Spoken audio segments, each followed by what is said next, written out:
evening, everyone. It's my pleasure to welcome you all to this section, which is going to be on research and diversity. And to actually break down this particular topic, I have 4 panelists with me.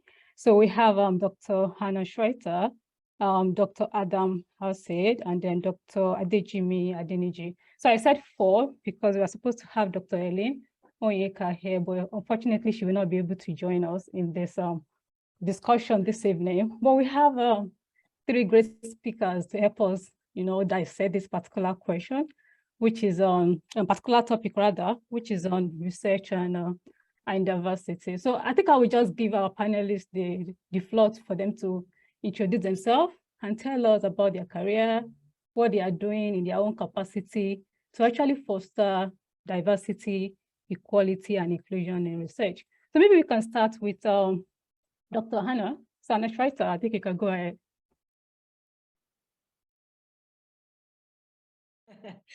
All right. Welcome, everybody, and thanks for having me. My name is Anna.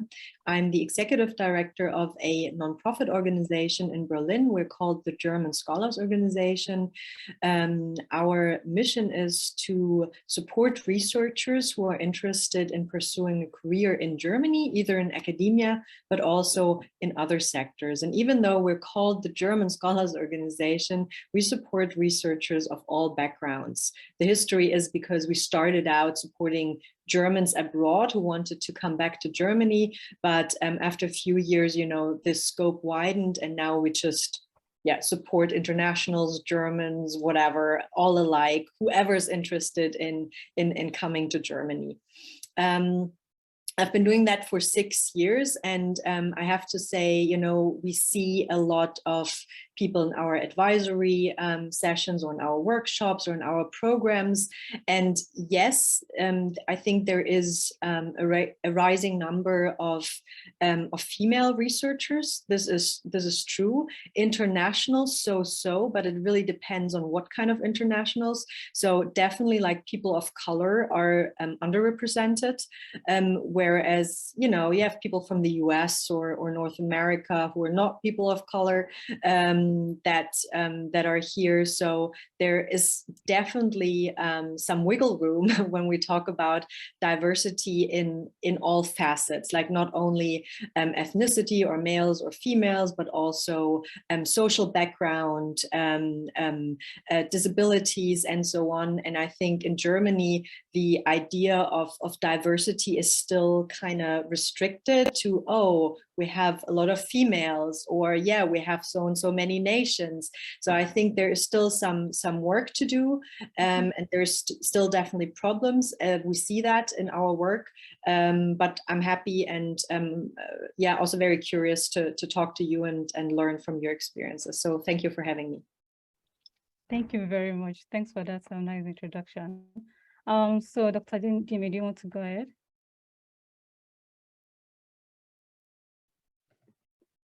Okay, good evening, everyone. Am I audible enough? Oh, okay. Thank you very much, Dr. Fadina, for this opportunity. And thank you. It's awesome meeting everyone. My name is Adejimi Adeshola, a postdoctoral research fellow with Tshwane University of Technology here in South Africa, Pretoria to be precise. My field is applied math, mathematical modeling, and we deal with infectious disease, bullying, and the likes. In the course of my EDI, I founded an association, an NGO, an association as well called Black in Mathematics Association, where we reach out to the undergraduates, we reach out to the graduate students, and at the same time, we call them the senior researchers, which are the postdoc, lecturers and researchers, both in the industry and in the academia, finding a balance between the 3 of them to come into one place and reaching out to them. So we do a lot of research and mentoring activities. Presently, we just had this collaboration or partnership with DataCamp in trying to reach out to the underrepresented in the community. And at the same time, which is one of the most important things we are also doing, is giving a voice and a ear to female mathematicians, so that mathematics doesn't look masculine, in nature. And that's all we've been doing, and many more which will be discussed later. Thank you very much for the opportunity once more. Yeah, thank you. Thanks. Dr. Adams, you want to go ahead? So thank you very much for your kind invitation. My name is Adham Al-Sayyad. I'm the president of Intangible World Heritage Organization, ASBL. It's an NGO located in Luxembourg. And our main aim is to promote diversity by bridging indigenous knowledge with modernity demands. So our approach for research and diversity might be a little bit different than the conventional approach, or let's say the conventional terminology or understanding of the words, because we look at the diversity in let's say in more of a broader way. So we consider research in diversity by fostering and promoting indigenous knowledge. So we try to diversify research in itself by also including and bringing platforms that is more inclusive to indigenous knowledge systems and other paradigms that are not really conventional when it comes to modern research. My background is in manufacturing engineering, as I just mentioned, but I'm also an artist. So as ASBL is working basically on two main pillars. One of them is science and technology. The other one is culture and arts. And we do believe that the two are very much intact, and that culture is what derives research in general. And this is one of the reasons why we also do focus on culture and arts in our activities. Thank you very much. And I'm very excited for this discussion. Yeah, thank you so much. I think you've actually even touched on my next question, which I'm going to ask in a minute. But before then, I think I would like to meet all our participants as well. So if you're on this call, please just drop your name, maybe your first name. Tell us what you are doing, whether you're a PhD, a postdoc, or a prospective PhD, and where you are joining this call from. So for example, if you're a PhD in Hamburg, put your name, Tolu, PhD, Hamburg, and then just put it in the chat. It'd be nice to meet each and every one of you, and that will help us to tailor our conversation based on, if we have more PhD, more postdoc, or more prospective PhD, then we know where we should tailor the conversation towards, because it's very important for everyone on this call to gain one or two things in this conversation. So that is very glad. I could see some response already on the chat. So please keep it coming in. I'll be checking it, just to see what is coming in, and then to tailor our conversation towards that direction. So Adams, thank you very much for trying to tell us a bit about what research and diversity means to you, because that would be my next question. Because when I first saw this particular topic, research and diversity, is kind of broad, and to every individual, this could mean different things. So let me start with Anna. So what does research in diversity, or diversity and inclusion in research, what does it mean to you? So that's a big question, but I think it means that there is a number of people that are actually good at something. So actually, it's a better description of what we're talking about when we think about excellence. We often talk about in research, you have to be excellent, and it's a meritocracy and stuff like that. And it's often what is often done is that there is excellence put as an antipode to diversity. Like you have to sacrifice excellence in order to have more diversity, which of course is not true, right?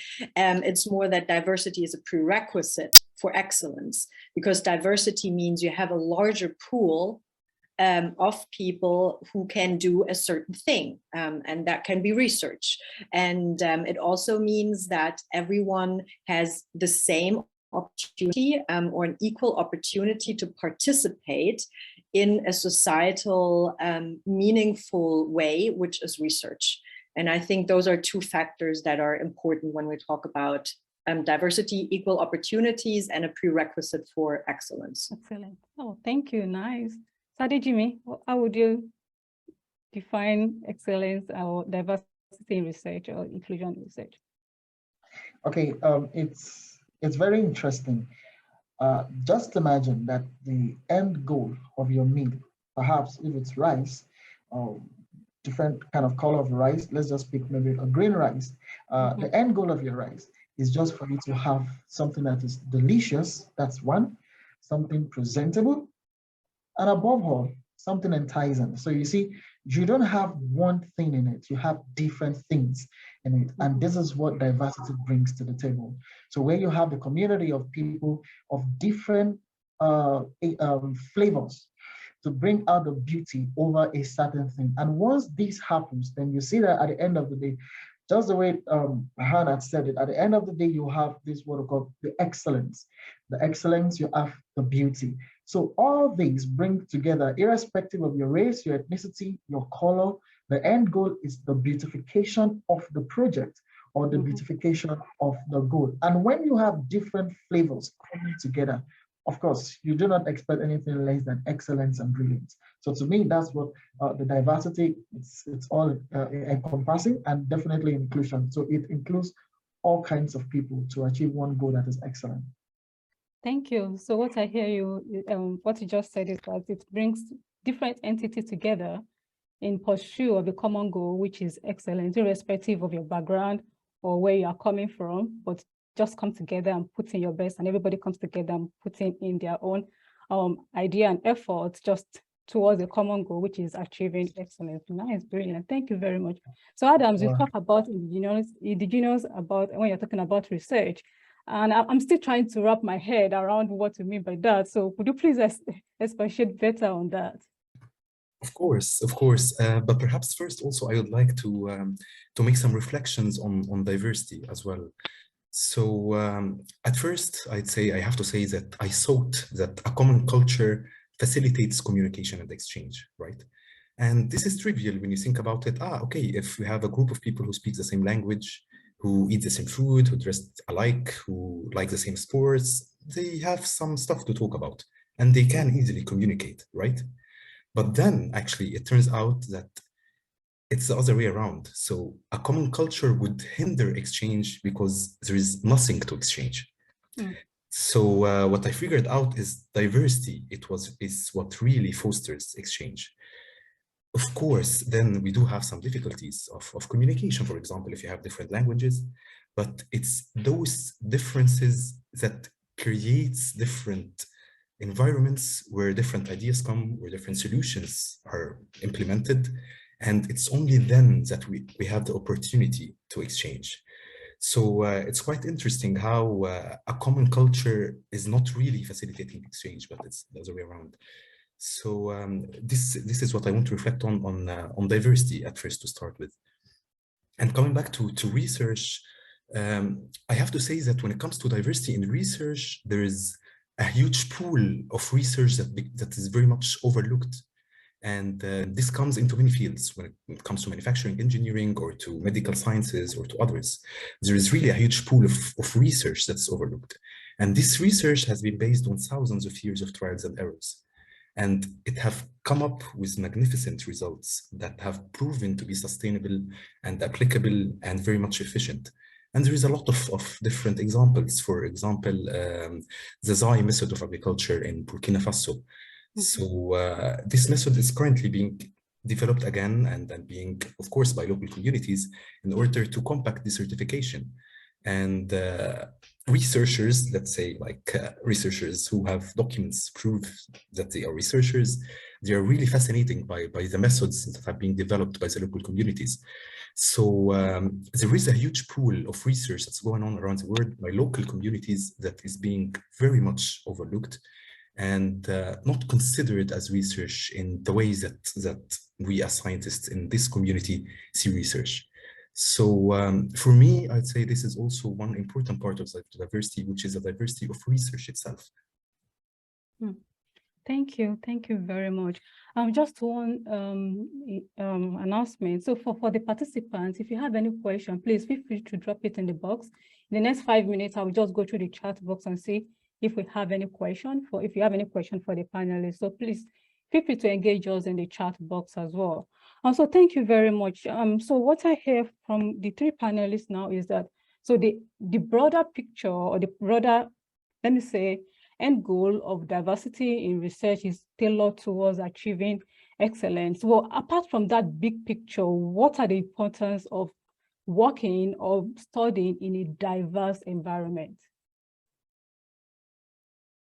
So anybody can go ahead, please. The floor is open.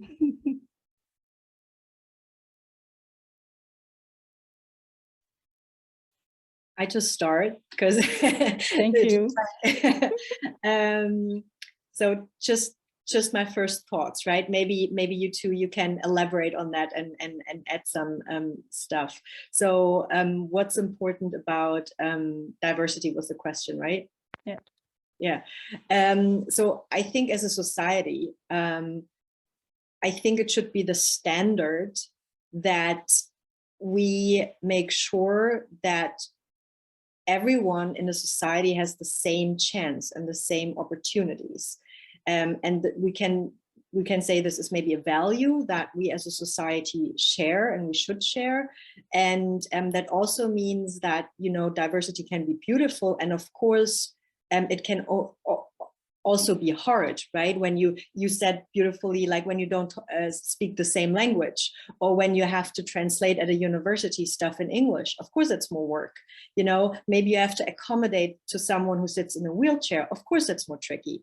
But again, to not see that as like a hassle or something, you know, bad, see it more as, you know, we as a society, we share certain values, and in order to achieve them, you know, we do that. We do that because something beautiful comes out of it. It can be excellence in research. It can be something else. So I think that is one thing that comes to my mind. It's just, this should actually be the norm, so that at some point we don't even have to talk about diversity anymore, but it's just normal that every human being, no matter what the background is, basically, you know, is treated similarly, not treated similarly because that would not be equal opportunity, but treated in a way that we all have the same chances or the same opportunities. Yeah, this is my first thought. Maybe something else comes to my mind, but maybe the other two want to add something. Thank you. Adam, Sadejimi, any contribution towards that? Okay, maybe Adam should go, or should I? Go ahead, please, Sadejimi. Yeah, okay. When you look at the word equality, it's just the capacity for several people with different kind of understanding, different kind of personality, different kind of thinking, having equal opportunity, maybe on a meritorious base or maybe excellence base. Now, the thing is this, once that exists, what they are is a fragrance that is absolutely different from the other person, but at the end of the day, it's needed in the task. That's one. Two, yeah, all of these personalities have equal opportunity at the table to bring excellence. So the person who has access to the opportunity must definitely come with a heart that is open to learn and to relate. For example, you come into that place, you need to understand what governs the atmosphere. You need to understand how things are being run. You need to get yourself also involved in the indigenous heart or belief that governs around that place. Now, that is what can bring an identification of safety. So once that is there, that you identify yourself with that place, then you feel more relaxed to give your best to what it is. Otherwise, the atmosphere will be tensed. And if the atmosphere is tensed, then you cannot give your best.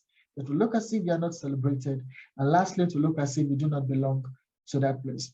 So you might even have the access to the opportunity, but you also must come with a mindset that is open, which embraces equality, which embraces the law, which embraces whatever goes on around that place that can enhance your work for excellence. Now, I'm going to talk about the third thing, and that is diversity in research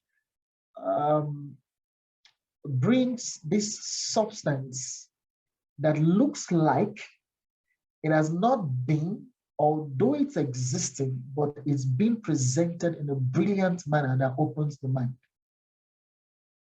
Now, okay, that is a bit deep. Can you please break that down a bit, because that is kind of very deep? Yes, I would explain. Conventionally, some things are accepted. Now, unconventionally brings a measure of fear, but at the same time, it brings a breakthrough in science. For example, we know that 4 minus 1 gives you 3, isn't it? Mm-hmm. But at the same time, under the under the confinement of logic, 4 minus 1 is 5. Let me give you a pictorial representation. You have a square, right? 1, 2, 3, 4, isn't it? So whichever way, just pick an arbitrary position.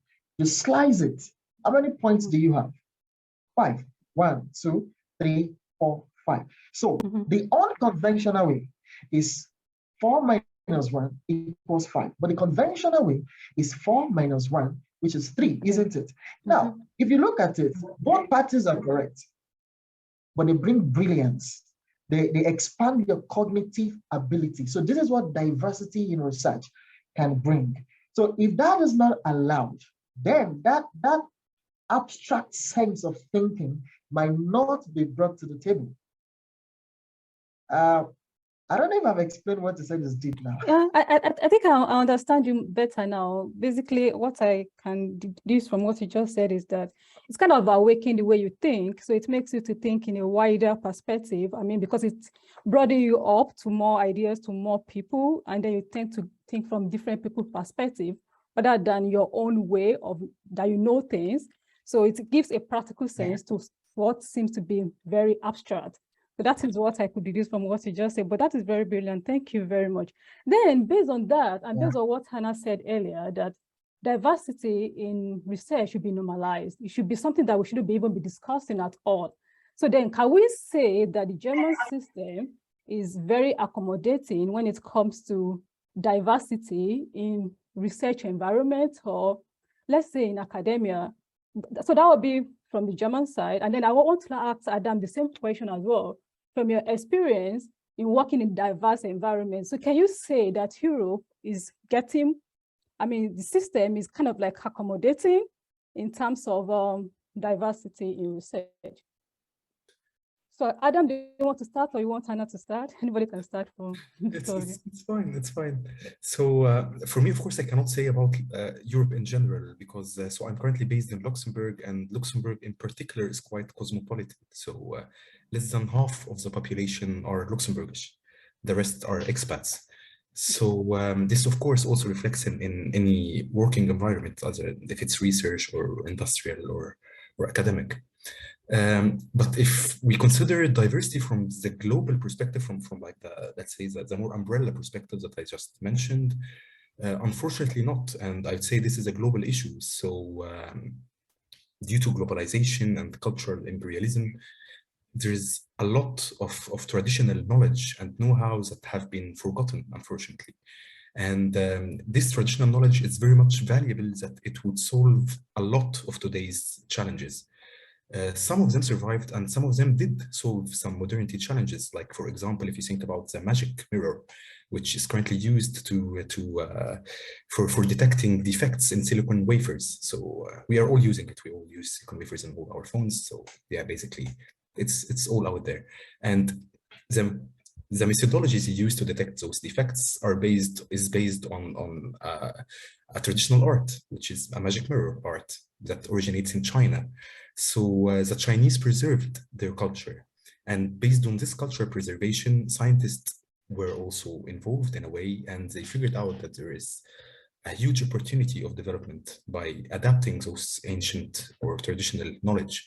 This goes in all around the world. So also, if we consider in the Americas, also the Three Sisters, so planting squash with corn and beans. Of course, it's a magnificent solution to enhance productivity of the soil. And it's a solution that was developed by the locals, people who really know this land, who have been living in this land for thousands of years. And there is no outsiders that can just come into any land whatsoever and just impose solutions. And I do believe that this is one thing that did really, let's say, homogenized research all around the world. So research is pretty much homogenized, unfortunately. And this is quite interesting because if we come back to the book of Thomas Kuhn, for example, The History of Scientific Revolution, we will see these patterns, these very interesting patterns of a scientific paradigm that is being adapted by science in general and by researchers. And then throughout the cycle, this paradigm has to change at some certain point in time. For example, when quantum physics came into existence, most of the scientists doubted. So it's quite interesting how paradigms in itself are not abstract and are not, let's say, like the truth, you know, the abstract truth. Even scientific paradigms have to change at a certain point in time. So this gives us back also to diversity in research, is that having different, let's say, knowledge-based systems would give this idea that also Jimmy just mentioned of the way that people, you know, people count even. People count differently, people perceive things differently. And putting all this on the table with respect, which of course has to come beforehand, then things flourish. Then we have more ideas. Then we really have exchange. But if we have one common culture, one certain paradigm, okay, we can all play music on one rhythm. We can all, yeah, it will be heard, it will sound nice, but it will stay the same music. Yep. So when it comes to development, we have to have more input. And to get more input, it's there that we really do need diversity. Thank you. So Anna, would you say that the German system is accommodating in terms of promoting DEI in research? Diversity in research, you mean? Yes, diversity, equality, and inclusion. Sorry. I think yes and no. So I think what you just said about paradigm shifts, I think this can happen. It takes time. It's more paradigm shift of like what is the content of the research, right? Something new is being discovered and so on.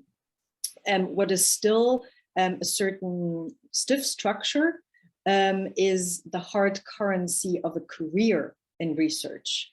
And you have certain metrics that are also, just as you said, Adham, are very sort of rigid and made by a very small group of people, like the H index, you know, the journals that have a monopoly on, you know, who gets a Nature paper and who doesn't, right? Who gets third-party funding and who doesn't. And this is the hard currency, however, for you know, having a career in academia. I think this in the German system is sort of slowly been understood that this is a problem. However, it will take more time to change that problem. So the big research institutions in Germany, the Humboldt Foundation, the German Research Funding Organization, and so on, they're aware of that and they're taking steps to do that. However, there is still a glass ceiling. We were talking about a glass ceiling yesterday, that, you know, you do have a diversity, not necessarily of research in the terms of content, but of researchers, very much so on the PhD level and also on the postdoc level, especially in non-university research institutions. This is also needed because you need these people to do the work and do the research. Yeah. But then you want people to, you know, become young group leader, to become a professor. And when you look at the numbers, then it doesn't look so good anymore. I think the you have like lots of internationals on the PhD and postdoc levels in Germany, but only 11% of all new tenure track positions are given to non-Germans. And non-Germans also includes like Swiss or Austrian people, right? I don't know how many of those are, for instance, people of color. I can't tell you, but if you only have 11% of non-Germans, I think the number of people of color is even probably 1%. I don't know. This is a guess, right? But this could be very likely. And the tenure track professorship is already an instrument to foster internationalization in the system. So it will take time, but I think people are aware of that. There are programs to foster women in science, to foster, you know, internationals, but it's still something that we have to work on. So if you made it in the German system, try to help others to come up with you. Yeah. Thank you so much. I think you're absolutely correct with the statistics. I haven't done the research, but from my own experience, I can tell you that the 11% that are not Germans, they are mostly from German-speaking countries, which would be Switzerland or Austria. I mean, either they are Austrians or they are from Swiss.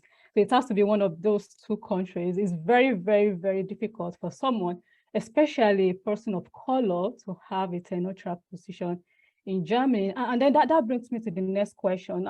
So now we talk about the broader picture, which is what the government, the research community can do. But as individuals, so how can we begin to build that culture of diversity, inclusion in our own research group, among ourselves as scholars? How can we begin to do that? And that is my next question. And it goes to everyone. So because I believe we all work in a diverse environment before. So Adejimi, with your experience in South Africa, how can we begin to build this culture as individuals? So because we know that, okay, the bigger picture, which is from the government, from the German system, those one might be too big for us to kind of like, to break down that system. But I believe if we start from the grassroots, then we can actually work our way up. So what can we do as individuals to build that culture, or to start to build that culture? Okay, thank you very much. One of the things you mentioned something that is very paramount, and that's it's not from top to bottom, now it's from the bottom up, which is the grassroots. Now, if those who are at the grassroots, I think it's all about the thinking and the mind shift. First, that thing has to be broken here. Once the one here is broken, then you would see the brilliance, you will see the excellence. Permit me to use the word, you will see the juice that would be in another person by adding flavor to what you want to do.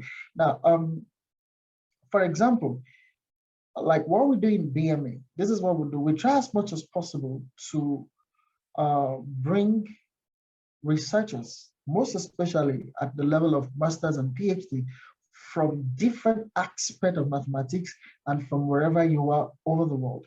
We come together for a certain research.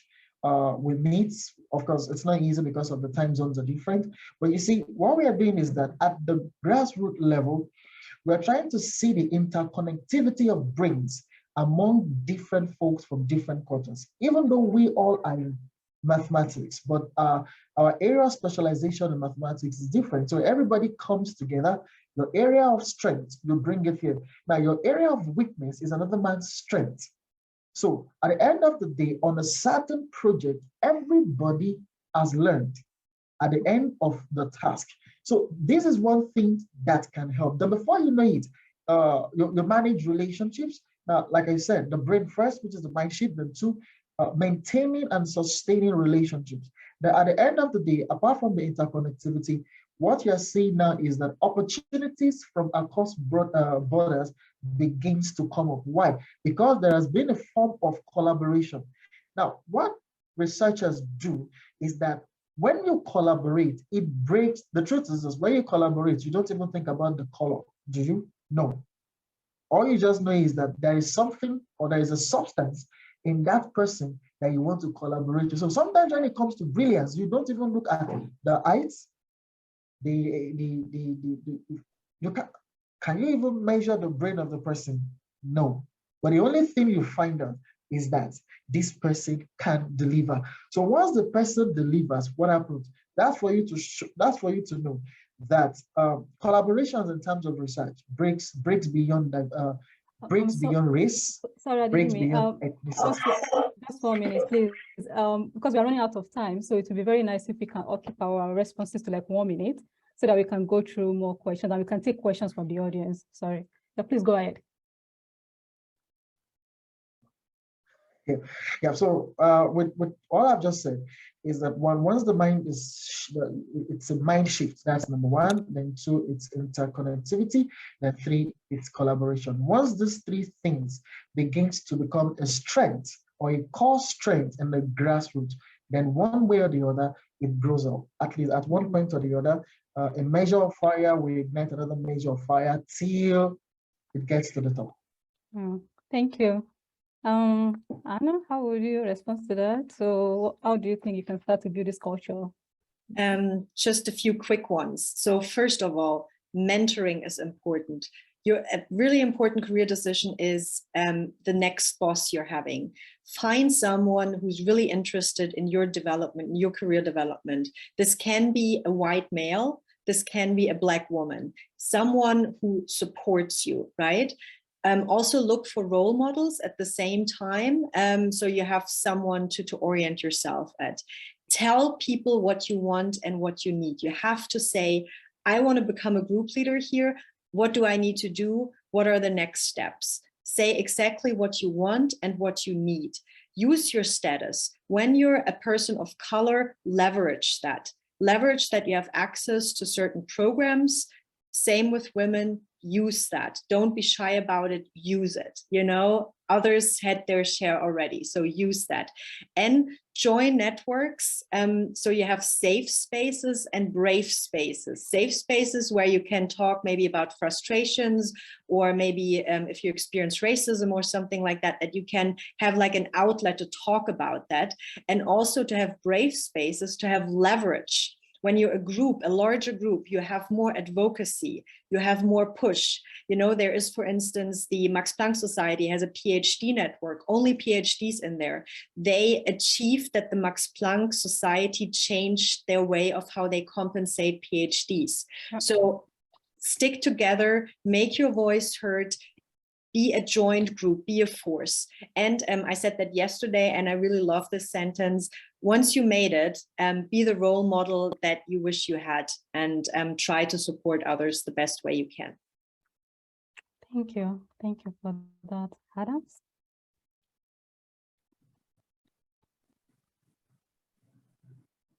Adam? Oops. Yes, please. How would you respond to that? So how do you think you can start to build that culture? Sorry, I'm trying to unmute myself. Oh, I am. Oh, yeah, now I can hear you. Perfect. Go ahead, please. It's a tricky question, because I'd say there's always this challenge of creating a common culture while at the same time preserving the diversity, right? There's always this push and pull. So of course, it's the best if people can communicate, but still we would like to preserve the cultural diversity even between amongst the population themselves. And this is always a challenge. Perhaps maybe the one approach to do it is really to embrace the cultural heritage of individuals amongst the group. So, and this, I'd say it's really applicable into many different things. So far we have been trying this with arts, not with research, but we have the Belong project. And what we do is to have workshops between multicultural musicians, and each and everyone would teach others music from their countries. And everyone would contribute to the musical piece with their own cultural background. So it's not that, I'm teaching you Egyptian music, so you have to do it Egyptian style. No, please do it Mexican style. And in arts and culture, this works somehow.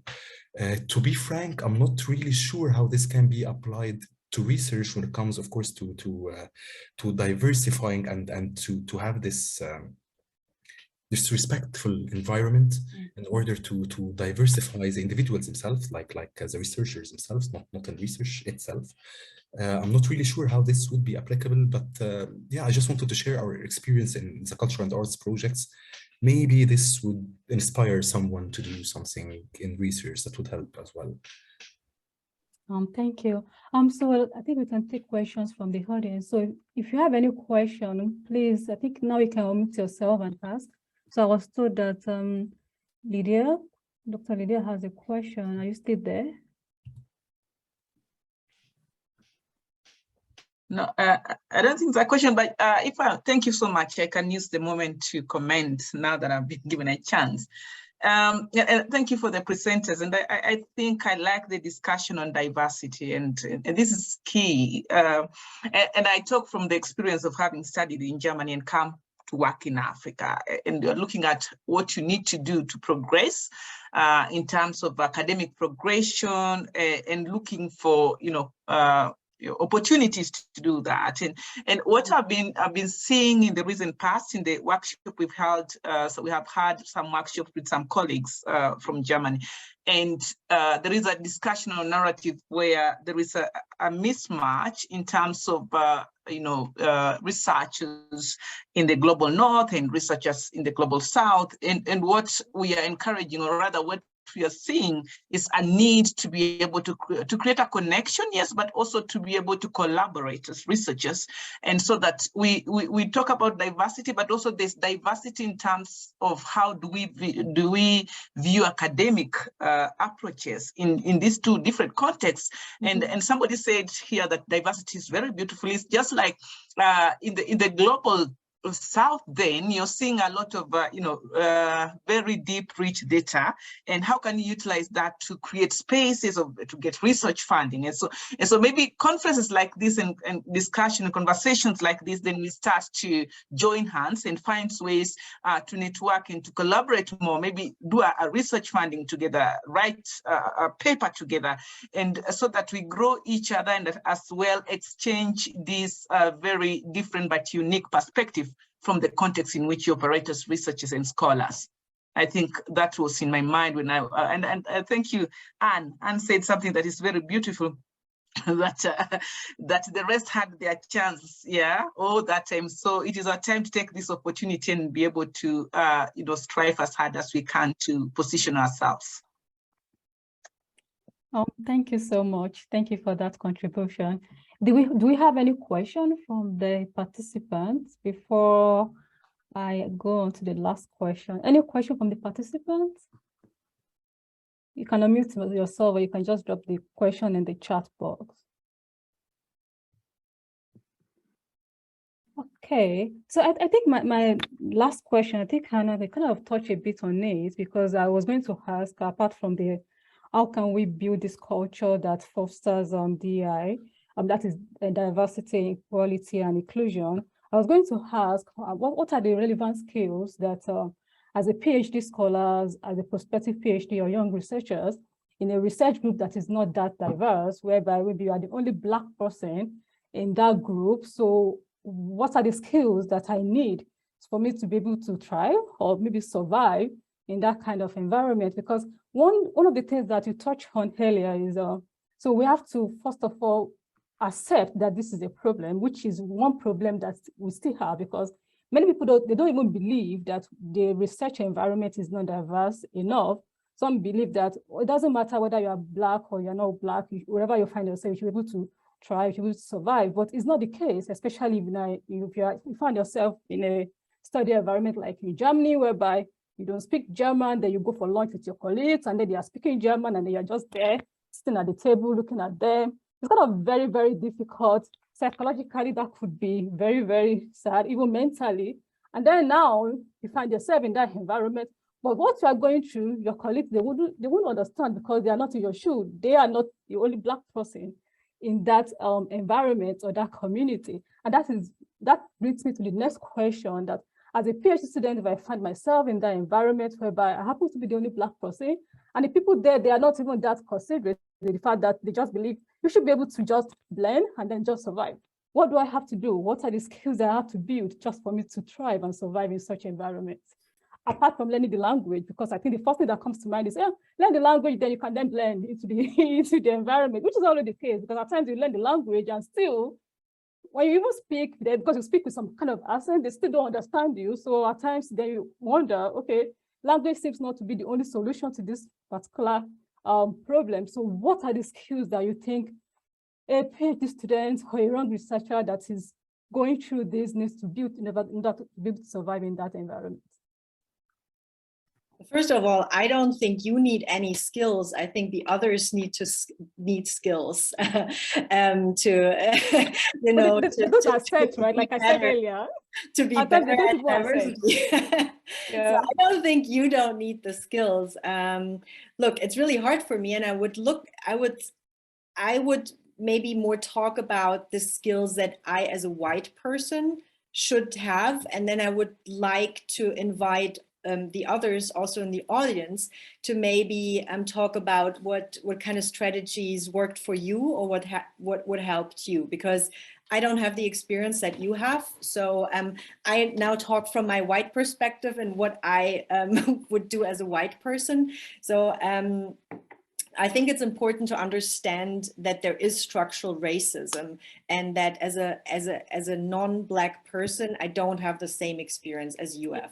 Even as a woman in science or in research or in the nonprofit sector, the experiences is not as harsh, very probably, as what you experience as a Black person, no matter if male or female. So I think it's important to better listen to what you have to say. So find people who are interested also in listening, like maybe you know, stick with people who are interested in your story. And who maybe sometimes just listen and then shut up and say, I'm sorry that this happened to you, you know. Find allies, you know. I think it's important to have allies, but sometimes I think white people are unsure what to do and how to react in certain situations, because especially in Germany, the whole racial discourse is not as advanced as, like, let's say in the United States. So people are often, they're like, oh, there's no racism, you know, they don't even see that there's a problem in the first place. Yeah. So I think to also communicate that somehow might be helpful. And now I'm already giving advice, you see. But I think really it's important for others to have these skills and for you just to be more visible. You know, I'm very happy that you invited me to this, because I didn't know this network existed, and it's great because you often don't, you're just not aware of the problems of people of color and so on. So that is super nice, just to be visible, and yeah, to invite me also. So, but maybe I would really like to give the question back to the audience and see what your strategies are, maybe in a group, and what has helped you. Okay. And what you would have wished that, you know, your colleagues would have done or not done. So I can learn from that, and if someone asks me, I can later give that advice, because it comes from you. Thank you. So there is in the chat box says multicultural skills. So what would that be, Adams? Can you tell us what multicultural skills are, and what are those skills that one could imbibe if one find his or herself in that, you know, not or less diverse studying or working environment?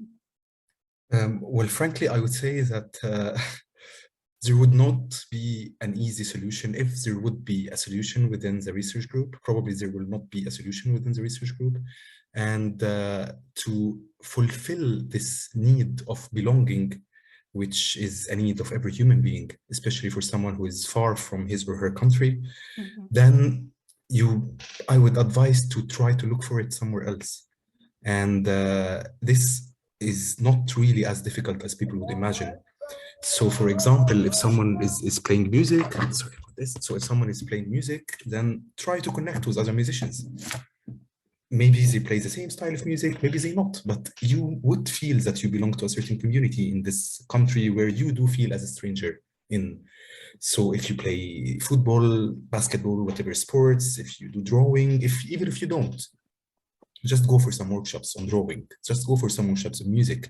Try to find other circles where you feel that you do belong, because it can be very, very, very dangerous that just sticking in an environment outside of your country, far from people who you know that they love you, and then you find yourself strangled inside a group that somehow you don't feel that you belong too much. This can get very, very, very dangerous. So this would be my piece of advice. Just find it somewhere else and it would be easy. Okay, thank you very much. So just we are completely out of time, but just in 30 seconds, I just wanted to advise a young scholar, a young early researcher, PhD, prospective PhD that is listening to you now and is working or studying in a diverse environment, and still, I'm sure that, I mean, kind of answer the question in a way, but I wanted to just talk to the person, like personally, what would be your message to a young researcher that is working in a research group that is less diverse? Just last word in 30 seconds. It could be advice, it could be anything, just, yeah, any words for such individual. Well, I have one message, and that would be really embrace your culture, embrace your heritage. You are very, very lucky with your culture and your heritage, wherever you come from. Do not think that other cultures are better than your culture. There is no culture that's better than any culture. Every culture is the best where it is. So embrace it, take it forward, look into it more, learn more about it, and implement it in your research. Thank you very much, Adam. Hannah?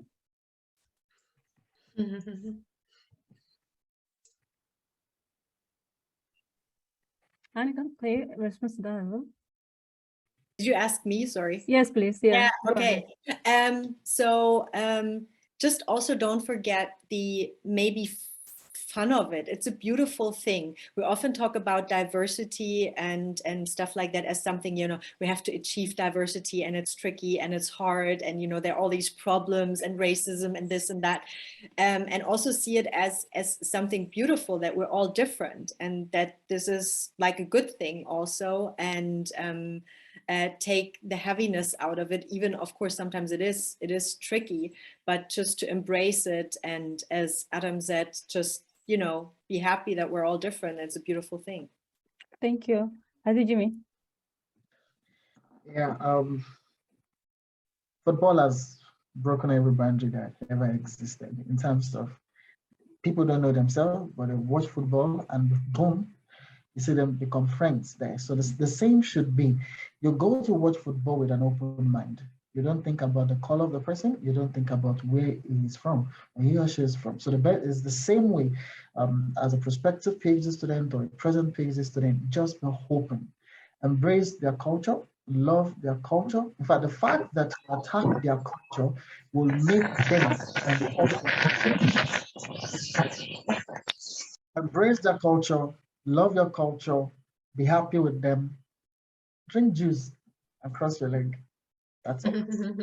Yeah, thank you very much. So in summary, embrace your culture, embrace your uniqueness, be open-minded to learn from other people, find a mentor, find people that have walked that path before, and then they can be of help. And somebody asked, just last one, what then happens when your diversity approach is misunderstood? I think you just need to keep explaining to people, like what Hannah said, I think Adam said that too as well, that you talk to people, so talk about it. If somebody approach you or address in a way that you don't like, talk about it. So let them know your stand about every perspective, let them know how you feel, and then I think that is just the best way to move ahead, because at times, sincerely, like Anna said earlier, they don't even see it, they don't even know, because they haven't walked that shoe before. And at times, if you don't tell them or talk about it, they will never know. So that is why at times we have to talk about how we feel, tell them what you want, and just be open-minded, be ready to learn as well. Don't take everything to heart, like, oh, this person is just a racist. At times, they do it from ignorance as well. So let's just try to accommodate each other at the same time. Embrace your uniqueness, embrace wherever you find yourself, and be yourself, be authentic as well. So I'm so sorry that we actually went like 7 minutes. But thank you so much. I really, really appreciate Anna, Adejimi, and Adams. Thank you for this wonderful discussion. Thank you for your time. And I hope to meet you and see you again. So all the best. And big thank you to all our participants as well. I hope you learn 1 or 2 things. And if you have any question, I believe that our panelists, they will be happy to answer any of your questions. So please just send them an email, and then I wish you all the very best of luck. So